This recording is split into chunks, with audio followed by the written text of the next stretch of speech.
Hola amigos, ¿cómo están? Espero que estén muy bien, j'espère que vous allez bien. Bienvenue dans ce petit quiz spécial faux débutant. C'est quoi faux débutant? C'est ce que j'appelle un niveau A2. C'est souvent les gens qui, voilà, ont fait un petit peu d'espagnol, ils ont quelques bases, ils partent pas de zéro, mais ils restent débutants quand même. Donc, quiz débutant niveau A2, il va y avoir 10 questions, 10 preguntas, et le but c'est que, bien sûr, tu aies un maximum de réponses correctes. Note bien ton nombre de réponses correctes, parce qu'à la fin, tu pourras me partager ça en commentaire. Je suis très curieux de voir ton score sur ce quiz. Ça va te permettre de vraiment te tester et on commence tout de suite avec la première question. La primera pregunta es la siguiente. Tienes que completar la frase. À toi de compléter la phrase. Esto no es Esto no es et je vais devoir ajouter le mot problème en espagnol. Donc, tu as les options suivantes. Esto no es, option A, la problema. Esto no es la problema. Option B, no es el problema. Option C, esto no es el problema. O la D, no es la problema.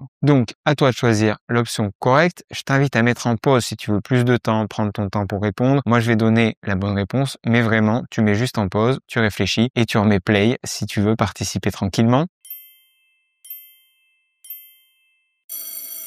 Y la respuesta correcta es la B. Esto no es el problema. Et oui, en espagnol, il y a des mots un petit peu compliqués comme ça, des mots qui finissent par exemple en A, mais qui sont masculins. C'est le cas de problème. On dit un problema, ça finit par un A, mais ça reste masculin. El problema, un problema. C'est pareil aussi avec le mot par exemple dilemme. On dit un dilema. El dilema. C'est à savoir, et quand on dépasse le niveau débutant, qu'on devient faux débutant, comme je l'ai dit, c'est là qu'on va devoir justement reconnaître ces faux amis ou ces mots qui sont peut-être féminins en français, masculins en espagnol, qui changent un petit peu. C'est là où on va commencer à reconnaître ces nuances. Ahora, segunda pregunta. Deuxième question, c'est yo 32 años. Yo 32 años. Donc là, c'est un verbe. On va devoir ajouter une conjugaison. Tu as les options suivantes. Respuesta A, yo tengo 32 años. Yo tengo 32 años. La opción B, yo tieno 32 años. Yo tieno. La C, yo teno 32 años. Y la D, yo he 32 años. À toi de choisir donc la bonne conjugaison. Yo tengo, yo tieno, yo teno, yo he. La réponse correcte, c'est la A. Respuesta A, yo tengo 32 años. On a le verbe tener, avoir, qui est ce que j'appelle un verbe gogo. Il est irrégulier au jeu au présent. J'ai, yo tengo, et donc c'est pas yo tieno, yo teno, yo he. Attention, il y a beaucoup de gens des fois qui utilisent he pour dire avoir, mais en fait c'est un auxiliaire. C'est par exemple yo he comido, j'ai mangé. Par contre, quand on dit j'ai 30 ans, yo tengo 30 años, ou par exemple j'ai faim, on va dire yo tengo hambre. J'ai faim, yo tengo hambre. Donc voilà, à savoir tener, yo tengo. Quand on arrive à ce niveau faux débutant, à ce niveau A2, on commence à aborder les irréguliers du présent. Voilà pourquoi je t'ai partagé cette question. Y continuamos con la siguiente pregunta. Tienes que rellenar dos huecos, 2 trous à compléter dans la phrase suivante, cette troisième question. Estoy de vacaciones Madrid, descansar. Donc, je suis en vacances à Madrid pour me reposer. Et ici, tu vas avoir plusieurs options. Estoy de vacaciones a Madrid por descansar. La A. La B. Estoy de vacaciones en Madrid por descansar. La C. Estoy de vacaciones a Madrid para descansar. O la D. Estoy de vacaciones en Madrid para descansar. Tienes que elegir la respuesta correcta. À toi de choisir la bonne réponse. Et la bonne, c'est la D. Estoy de vacaciones en Madrid para descansar. Et oui, on utilise en quand on parle d'une localisation fixe, avec les verbes de localisation. Estoy en, je suis à. Vivo en Madrid. Estoy en Madrid. S'il y avait un mouvement, par exemple aller, ir, on dirait par contre a, voy a Madrid. Et pour para, avec un verbe à l'infinitif, on a toujours para pour parler de la finalité, l'objectif. Para descansar, tiempo para comer. Para comprar, pour acheter. Ici, ce sera toujours para. Estoy de vacaciones en Madrid para descansar. ¡Qué suerte! Y ahora, cuarta pregunta, quatrième question de notre quiz. Note bien, comme je l'avais dit, pour partager ton score à la fin. Ici, tu vas devoir compléter la phrase suivante. Las escaleras hasta el tercer piso. Las escaleras hasta el tercer piso. Tu vas devoir trouver le bon verbe. On a option A, subo las escaleras hasta el tercer piso. Je monte les escaliers jusqu'au 3e étage. On a escalo las escaleras hasta el tercer piso. La B. La C, montado las escaleras hasta el tercer piso. Monto las escaleras hasta el tercer piso. À toi de choisir le bon verbe pour dire monter en espagnol. Y la buena opción es la A. Subo las escaleras hasta el tercer piso. En espagnol, attention, c'est un faux ami. Subir, ça ne veut pas dire subir. Subir, ça veut dire monter. Par exemple, on dit subo al bus, je monte dans le bus, ou subo las escaleras, je monte les escaliers.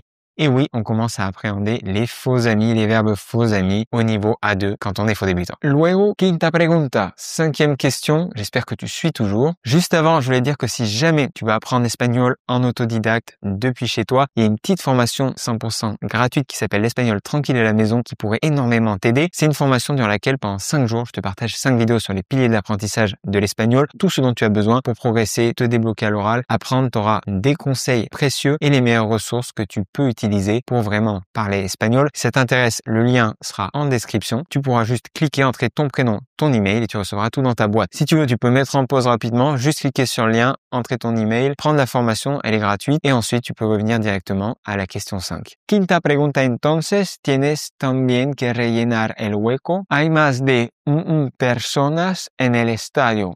Hay más de personas en el estadio. Et là, ça va être il y a plus de 500 personnes dans le stade. Comment tu dirais il y a plus de 500 personnes dans le stade? Tu vas devoir trouver bien sûr 500, comment ça se dit en espagnol. Voici les options. 500, opción A, 500. Hay más de 500 personas en el estadio. Respuesta B, hay más de 500 personas en el estadio. La opción C, hay más de 500 personas. O la D, hay más de 500 personas. 500, 500, 500 o 500. À toi de choisir. Y la correcta es la D. Réponse correcte, réponse D. Hay más de 500 personas. Et oui, 500, c'est pas 500, c'est un piège, c'est 500. Et par contre, comme on parle de personnes, c'est au féminin, donc on dit 500 personas. Pas simple celui-là, je te l'accorde. Donc voilà, si tu l'as pas trouvé, c'est ok, aucun souci, on est là pour apprendre. Y bueno, pasemos a la sexta pregunta. 6e question à présent, ça va être avec le verbe gustar, tu dois compléter. Me mucho las tapas. Me mucho las tapas. Et tu vas devoir dire réponse A, me gusta mucho las tapas. Réponse B, me gusto mucho las tapas. Réponse C, me gustan mucho las tapas. Ou réponse D, me gusten mucho las tapas. À toi de choisir.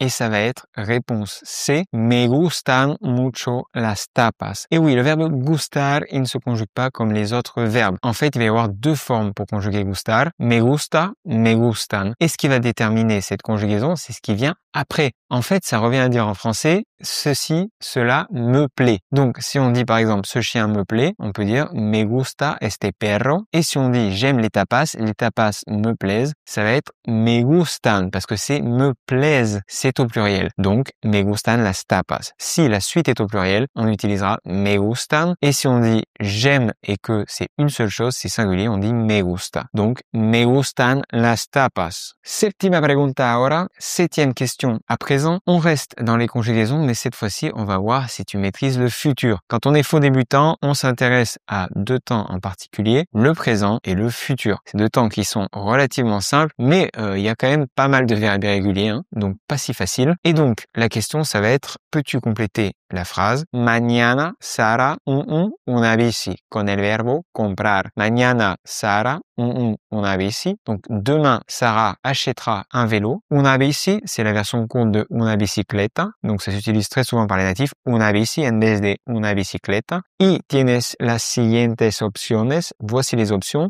A. Mañana Sara comprará una bici. B. Mañana Sara compraré una bici. C. Mañana Sara compra una bici. Y la D. Mañana Sara comprará una bici. Mañana Sara comprará una bici, la respuesta D. À toi de choisir entre les 4 pour voir si tu connais le futur.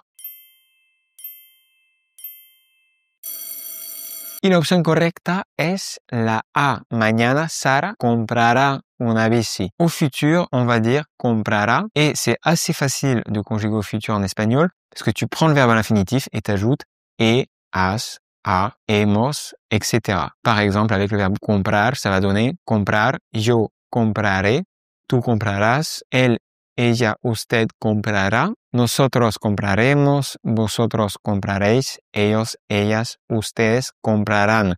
Attention, à chaque fois, on va avoir un petit accent sur le A et sur le E de compraré. Comprará, compraré, c'est pour ça qu'on a cette accentuation sur la dernière syllabe. Donc voilà pour la 7e question. On passe à présent à la 8e. ¿Qué es el contrario de lejos? ¿Qué es el contrario de lejos? C'est quoi le contraire de loin? À toi de me dire ça. Je t'ai quand même donné quelques petites options. El contrario de lejos es A, próximo, B, cerco, C, cerca, D, pas loin y la E, procho. À toi de choisir parmi toutes ces options. ¿Qué es el contrario de lejos? C'est quoi le contraire de loin en espagnol? Je t'invite vraiment à maîtriser ces petits adverbes, adverbes de temps, adverbes de lieu. C'est vraiment des mots clés à maîtriser pour avoir un niveau faux débutant, voire intermédiaire. Et c'est très bien de les apprendre par contraire. C'est comme si je te dis par exemple, le contraire de jamais, c'est toujours. C'est super d'apprendre les deux par opposé comme ça, en disant el contrario de nunca es siempre.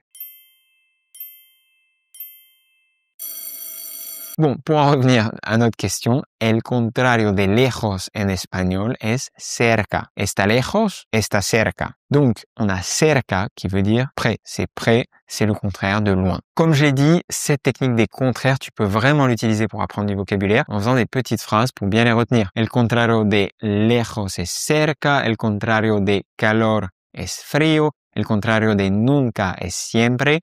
C'est de cette façon que tu vas pouvoir créer des connexions entre les mots et ne pas les apprendre de façon isolée. Ça marche vraiment de connecter les mots pour ta mémoire et vraiment mémoriser à long terme. Novena pregunta ahora. 9e question. On a presque fini. Courage, ánimo. Donc, à toi de remplir le petit trou. La semana pasada, Miguel, enfermo, tenía fiebre. La semana pasada, Miguel, enfermo, tenía fiebre.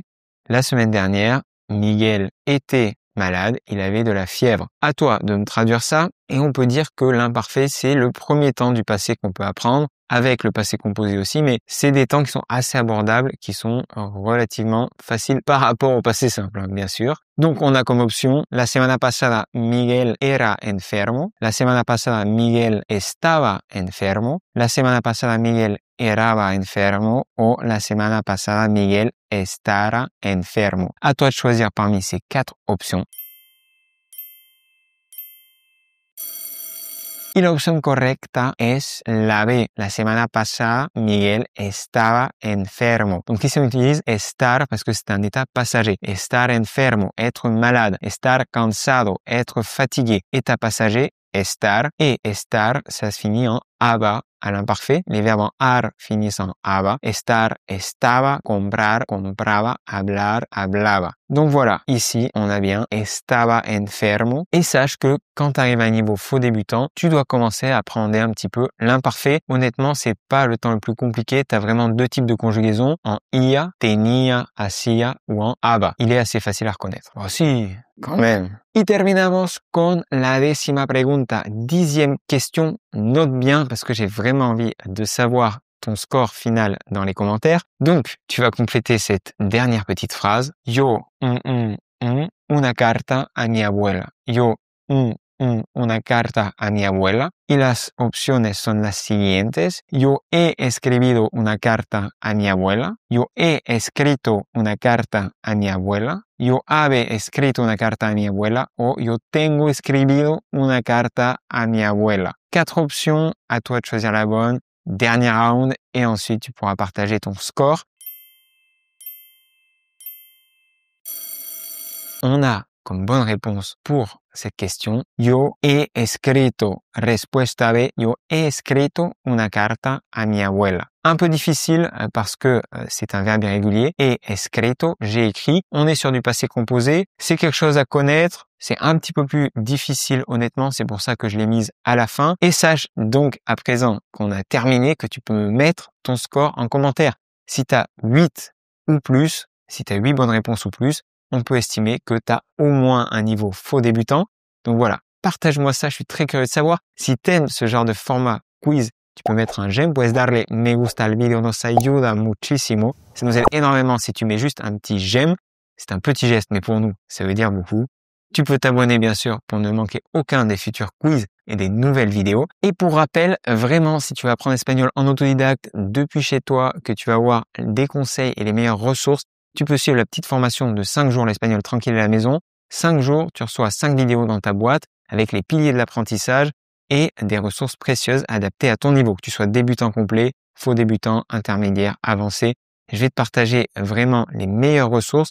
Je vais te dire comment j'ai pu atteindre le niveau C1 puis C2 diplômé de l'Institut Cervantes. C'est 100% gratuit. Tu as juste à suivre le lien qui est sous la vidéo en description, tente ton prénom, ton email, tu reçois tout dans ta boîte. Donc vraiment, n'hésite pas. Et comment continuer l'apprentissage? Pour continuer l'apprentissage, je t'invite à faire 2 choses. Petit 1, allez voir une vidéo qui s'appelle « Si tu connais ces mots, tu as un bon niveau en espagnol ». C'est une super vidéo qui va te permettre de voir si tu as un niveau moyen, un bon niveau en espagnol. Ça va te permettre de continuer à te tester. C'est une des vidéos les plus populaires de la chaîne. Les gens l'adorent et adorent la faire, se tester avec cette autre vidéo. Et tu retrouveras tous les quiz dans la description, une petite playlist avec tous les quiz que je te propose. Il y a un quiz débutant, un quiz faux débutant, un quiz intermédiaire, un quiz intermédiaire avancé et un quiz avancé. Donc, si tu adores les quiz, honnêtement, suis le lien en description. Tu as la playlist, tu auras tous les quiz que j'ai publiés sur la chaîne et tu vas pouvoir continuer à te tester. C'est tout pour aujourd'hui. La vidéo va s'afficher que tu puisses aller voir si tu as un bon niveau en espagnol.